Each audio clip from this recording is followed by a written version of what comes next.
இத்தனை நாள் உண்மை ஒன்றை மறைத்ததுண்டு. சின்னஞ்சிறு வயது முதல் எனக்கொரு மனைவியுண்டு.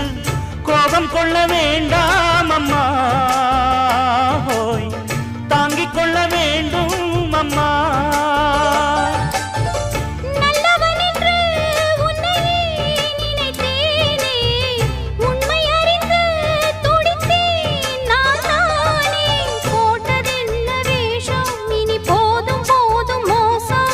நான் சொன்ன சம்சாரம் எந்தன் சங்கீதம், இதை கண்டு கொள்ள முடியாமல் ஆர்ப்பாட்டமா?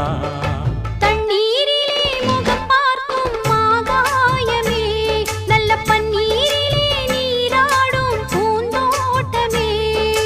இன்னார்க்கு இன்னார்தான் சாமி சொன்னதம்மா, கல்யாணம் வைபோகம் தன்னால்